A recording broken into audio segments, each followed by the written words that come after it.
The sky was on fire. Burning ships rained down from orbit, crashing into Earth's soil like falling gods. Commander Ryan Hale didn't know how the war started. All he knew was that New York City was gone, and his team was running out of ammo. Plasma beams lit the night, turning buildings into skeletons of ash. Somewhere behind him, someone screamed. Ryan ducked behind a wrecked car, blood dripping from his shoulder. He checked his rifle. One shot left. Hale took command. He spoke into his helmet mic, voice calm despite the chaos. They're not here to negotiate. These aliens came to end us. No answer, only static. 12 hours earlier, Ryan was sipping black coffee in a Tokyo cafe. The world was normal. Tourists laughed. Drones flew overhead. Then every screen blinked black. Red alien symbols filled the sky. And without warning, boom, 3 ships dropped from orbit, huge, dark, silent. Not a sound, not a signal, no demands, just fire. They attacked Earth without a single word. Now, in the burning ruins of Tokyo, Ryan looked around. Civilians were fighting with kitchen knives, stolen alien blasters, even rocks. Ordinary people refusing to die quietly. He saw a kid, maybe 13, running through smoke, dragging his injured sister. "Hey!" Ryan shouted, pulling the boy into cover. "What's your name?" "Taro." "Taro, want to help me kill a few aliens?" The boy nodded, eyes burning. In orbit, far above Earth, the alien warship Oblivion Spear floated like a blade.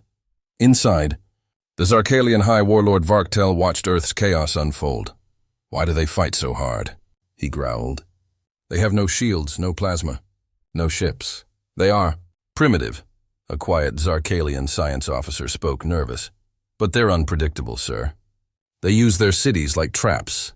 Their civilians are attacking supply units. Even children fight," Varktel hissed. "Let them. The more they resist, the more fun I'll have crushing their bones." Back on Earth, Ryan's small group was down to 6 fighters. One had lost her arm. Another could barely walk. But they had captured a wounded Zarkalian pilot. And now, they had access to alien gear. "Let's turn their own weapons against them," Ryan said. The next night, they did. Using stolen cloaks and hacked drones, the group ambushed a Zarkalian fuel post, destroying half a battalion. And that's when the message came in. Intercepted from orbit. To all Zarkalian forces, be warned. Human resistance is not tactical. It is emotional, illogical, dangerous. Ryan stood near the smoking ruins of the alien post. Staring up at the night sky, he spoke into his mic again, hoping someone, anyone, was listening. "We didn't ask for this war, but now that it's here, you messed with humans, and that was a bad move." Behind him, smoke rose, glowing orange. And in the distance, the stars blinked. Some of them not stars at all, just more ships, more war, more chances for humans to show the galaxy what real survival looks like.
The Zarkalians made one mistake. They left a few humans alive. Now those survivors were becoming something dangerous. Not soldiers at all. Something worse. Deep inside the shattered remains of old Chicago, a signal pulsed underground. To all survivors, This is Command Echo. If you're alive, you're now part of the Resistance. Commander Ryan Hale stepped through the underground tunnel, boots echoing off cracked concrete. His group had grown, now 20 humans, all armed with salvaged alien weapons, homemade explosives, and one thing the aliens would never understand: anger. "We've been running too long," Ryan said, addressing the group. "Today we fight back. Today we show them what humans do when cornered." A tall woman stepped forward, Dr. Elena Frost, a robotics scientist from Sweden. She had reprogrammed a Zarkalian scout drone using only a screwdriver and a power cell from a microwave. "We've mapped their patrols," she said. "If we strike now, we can take out one of their mobile command towers." On the alien ship Oblivion Spear, High Warlord Varktel slammed his clawed fist into the control panel. "How are they spreading so fast?" he roared. "Earth is in ruins!" "Sir," a technician replied carefully, "they're using sewers, subways, old mines, places our maps don't cover," Varktel growled. "Then burn the tunnels. Flush them out." But humans were already ahead of him. In Paris, old catacombs became war rooms. In Mumbai, slum children set traps with acid from broken batteries. In Karachi, engineers turned solar panels into directed EMP weapons. And in Chicago, Ryan's team attacked. The strike, under a rainy night sky, humans moved like shadows. Zarkalian guards patrolled a landing tower, confident and relaxed. Too confident, Ryan's team disabled the power grid with an old bus battery. Dr. Frost's drone shut down their sensors. And then came Taro, the 13-year-old survivor, now holding a plasma dagger. "Let's make noise," he whispered. Explosions lit up the sky. Zarkalians screamed. One shouted, "It's just a small group, kill them!" But by the time backup arrived, the tower was gone, and the humans were already gone. The message.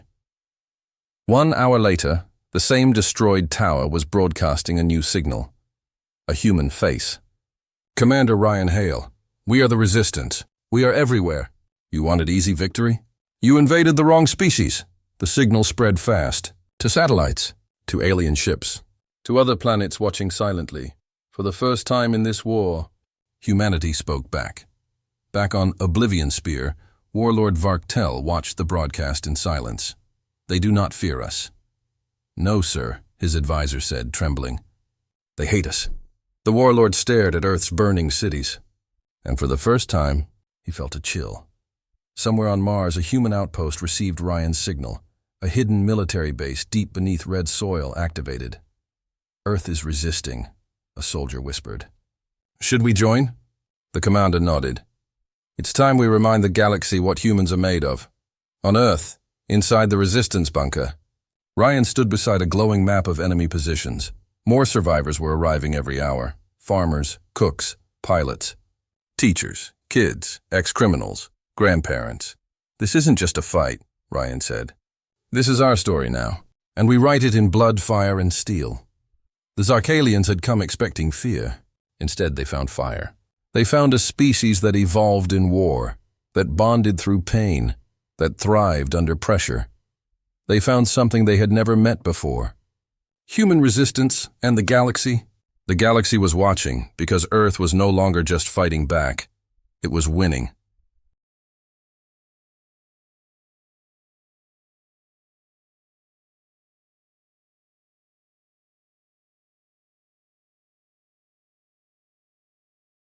Captain Jarlock had one job. Occupy Earth, control the humans, crush any resistance. It was supposed to be easy. A backwater planet, emotion-driven creatures. Unorganized, under-equipped, primitive. So why were his soldiers dying? Jarlock stood inside a ruined command outpost in what the humans called Ukraine. Blood, his soldiers' blood, stained the walls. Human traps had destroyed the facility last night. Explosive barrels, collapsing tunnels, hidden mines. One of the Zarkalian lieutenants limped forward. "Captain, we've lost 40 troops in 2 days. The humans are using sewer rats with grenades." Jarlock stared at the scorched floor. "Rat with explosives." "Yes, sir." Tied to their backs. This wasn't war. It was madness, but the biggest mistake wasn't the traps. It wasn't the tunnels. It wasn't even underestimating human rage. Jalok's real mistake was taking prisoners. The prison camp, in the snowy woods of northern Europe, the Zarkalians had set up a human prison site. Dozens of captured fighters, ex-soldiers, farmers, students were locked in cold cages. Jalok wanted to break their spirit, but these humans did not break. One in particular, Sergeant Ava Reyes. They beat her. Starved her, mocked her. She smiled through it all. "You think this is torture?" she said calmly. "You've never been stuck on a city bus in summer rush hour?" Her fellow prisoners laughed. Even while bleeding, even while starving, Jalok didn't understand it. Laughter during pain? Unity in chains? He ordered her executed. But that night, the cages were empty. The escape humans had escaped through a hole dug using spoons and broken alien armor pieces. Spoons. They killed 2 guards with handmade bone daggers. They disappeared into the forest, leaving a burning message carved into the snow. "We are coming." Jalok stared at the words as snowflakes fell around him. Something inside him shifted. Fear. Later that night, his ship's sensors detected an approaching object, a fast one. "Drone?" a tech asked. "No," Jalok said, narrowing his eyes. "Too small, too reckless." Then it hit. A single motorcycle, ridden by Ava Reyes, loaded with stolen alien plasma charges, slammed into the outer defense wall. She jumped off seconds before impact. The explosion tore open the base. Within minutes, human rebels swarmed in from the tree line. Guns, knives, fire, silent, precise, angry. Jalok fought back. His claws slashed. His rifle burned hot. He killed 4 humans before Ava Reyes stepped through the smoke, bleeding but smiling. "Remember me?" she said. "The one you tried to break? Well, here's your update. I got promoted." She threw a grenade. Jalok jumped clear, injured but alive. His soldiers weren't so lucky. He escaped. Barely. His pride shattered. His body broken. As he fled into orbit, Jalok sent a final message to his high command. "I made a mistake. These humans. They are not prey. They are hurricanes with hearts. And they remember everything." Back on Earth, the resistance grew stronger. Prisoners were rescued. Bases were taken. Snow fell on the last human city. Not real snow. Ash. Burning Zarkalian ships still dropped from the sky, their debris turning the clouds black. But deep below the ruins of Berlin, the heart of the resistance was alive. Humans from every corner of Earth had gathered here. Fighters, hackers, doctors, scientists, even former enemies. The base was called Stormhold. Built inside a frozen subway network. It was cold, dark, but full of fire. Commander Ryan Hale stood before a flickering hologram table. Earth's broken surface was mapped in red. Alien positions. Human hideouts. Supply points. But something was wrong. Too many human camps were getting hit. Too many Zarkalian strikes were too accurate. Like someone was feeding them intel. "We have a traitor." Ryan's voice was low. His fists clenched. Dr. Elena Frost looked up from her terminal. "Someone inside Stormhold is leaking our locations." "Who?"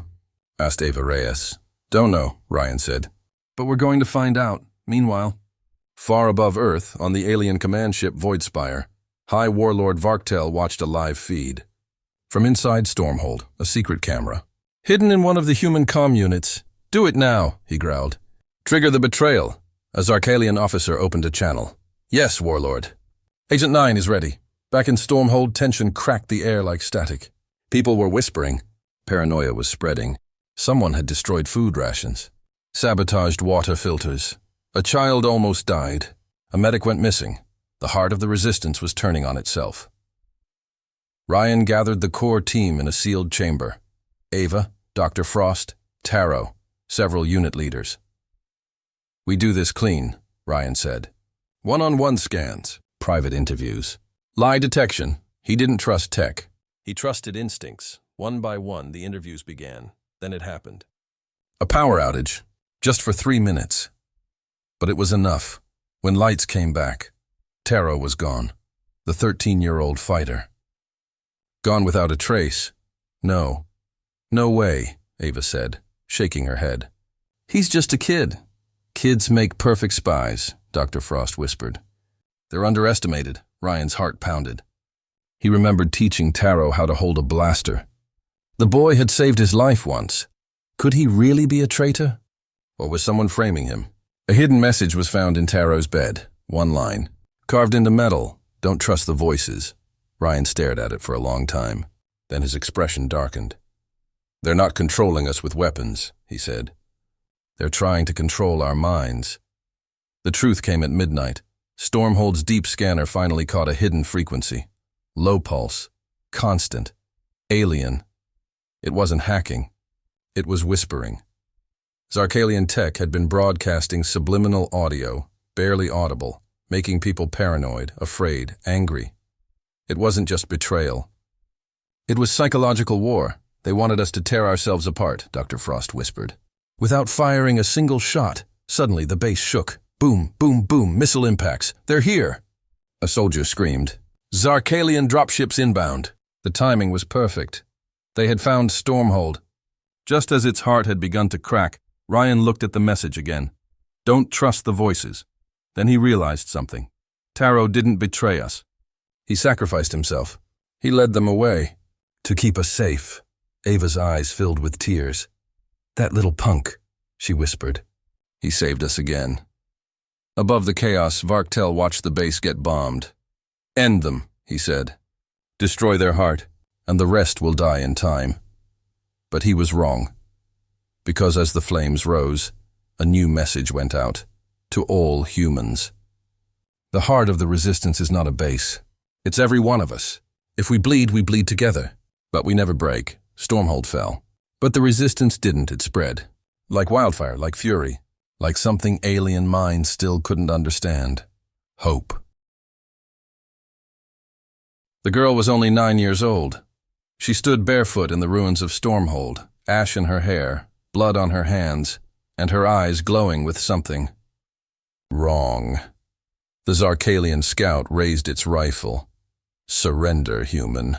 The girl tilted her head, smiled, then whispered, You first.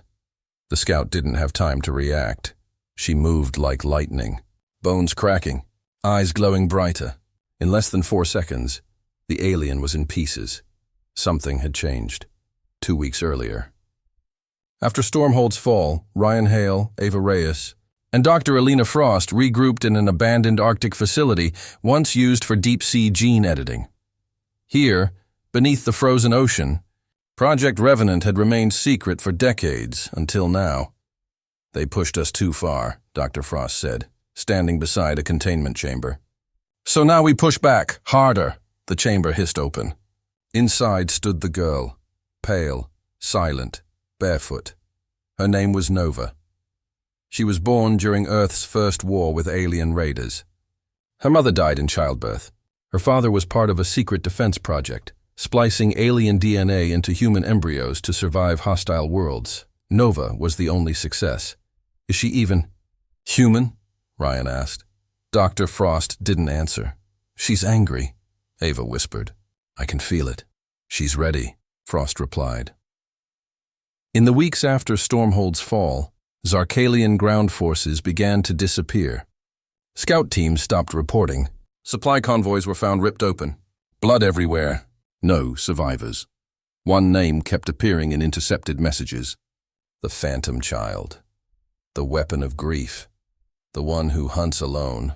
Zarkalian HQ. Warlord Varktel stared at a grainy image. A little girl. Smiling in the middle of 20 dead Zarkalians. What is she? He growled. A technician's hand shook as he replied. She's human. But modified. Her mind is resistant to fear. Her cells regenerate. She doesn't sleep, and she doesn't stop. Terminate her, Varktel ordered. Send 10 squads. They sent 50. Only 1 soldier returned without his eyes. She looked at me, he sobbed. She saw me, inside, and smiled. Meanwhile, deep in Earth's ice fields, Nova sat by a fire, surrounded by rescued human children. She hummed an old lullaby. Do you know what they did? She asked softly. They bombed our schools, took our parents. Laughed when we cried. She looked up, eyes glowing faint blue. Now I make them cry. Ryan arrived by dropship. Nova, he said. It's time. She nodded. No fear, no hesitation. The plan Dr. Frost had created a pulse beacon that only Nova could activate. It would send out a neural shock, harmless to humans, but enough to disable Zarkalian biotech ships. But someone had to get close. Inside enemy lines, past security. Through orbital command, only Nova could do it. The infiltration Nova walked calmly through a storm-blasted desert. Zarkalian scanners picked her up. It's her, they shouted. Open fire! They fired. She kept walking, bullets bent. Energy beams split mid-air. She wasn't immune. She was beyond immune. She entered the base alone. 10 minutes later, the base was gone. A crater, silent, but the beacon had activated. Across the sky, Zarkalian ships began crashing one by one. Warlord Varktel was afraid. Not of death, not of war, but of a child, a 9-year-old human girl with glowing eyes, who walked through plasma like rain and carved death into the bones of his empire. Her name was Nova, and she was coming. The skies above Earth burned with wreckage. Zarkalian ships crashed like thunder. Their war engines were dying one by one because of her. But Varktel wasn't finished. Not yet. In a hidden sector of space, he activated the Leviathan Protocol, a last resort war beast grown from forbidden biomatter. If I fall, he told his generals, then Earth will fall with me. But he had one more trick. Not a weapon. A secret. Inside Earth's Arctic stronghold, Ryan Hale and Ava Reyes prepared for final war. Humanity's last combined fleet was gathering. Airships, satellites, railgun platforms. Nova stood silently, watching stars through glass. He's baiting you, Ryan said. He wants you to come. I know, she replied. That's why I have to go. Meanwhile, deep inside the Zarkalian flagship, Varktel recorded one final transmission. He knew humans would hear it. You created your own monster, he hissed. You turned a child into a weapon. But what if I told you she was never yours? He sent the file directly to Nova, encrypted, marked, Project Revenant, origin key. She opened it, and the world shifted. The truth. Her mother. Not dead, alive, and not human. Zarkalian. Nova was hybrid-born. Zarkalian experiment. Human rebellion. Raised in war. Built for pain. Crafted to survive. She was both sides. He's lying, Ava whispered. No, Nova said, voice shaking for the first time. He's not. Ryan stepped forward. So what now? You fight for them? No, Nova whispered, her eyes glowing brighter. Now I know why I'm here. I was made to end wars. And I'm starting with him, the final assault. Nova entered Varktel's ship alone. No backup, no armor. Just one knife and everything she had lost. The warlord waited in a chamber of mirrors. Illusions of Earth's cities burning. Voices from her childhood. Pain. Regret. Rage. You are mine, he growled. My greatest creation. Wrong, Nova said. I'm my greatest creation. They fought. Not just with weapons, but with memories, emotions, genetic codes. He unleashed the Leviathan. A monster 10 stories tall. Nova didn't run. She climbed it, and with a scream that split the air, she burned her own blood, using her hybrid energy to overload the beast's heart. It exploded, taking half the ship with it. Nova crawled toward the command chamber, wounded, bleeding, but alive. Varktel stood waiting. Still breathing? He laughed. Good. I want you to watch your planet burn. He raised his hand to trigger the final orbital strike. But his screen showed something else. Earth, united. All human frequencies had gone dark. Not from destruction, but because every ship was cloaked. From behind Saturn, Jupiter, and Earth's moon, 100 human vessels decloaked at once. Surprise, Ryan's voice said through the comm. You really messed with the wrong species. Varktel turned, just in time to see Nova stab his power core with her last bit of strength. This is for every child, she whispered, including me. The warlord's scream shook the ship as it collapsed inward. imploding in fire. From Earth, people saw it. A new star in the sky, bright, silent. The war was over, but the silence was worse than the screams. For the first time in years, Earth was quiet. No alarms, no explosions. No invaders, only loss. Only memory. Commander Ryan Hale stood at the edge of the crater that was once the Zarkalian flagship.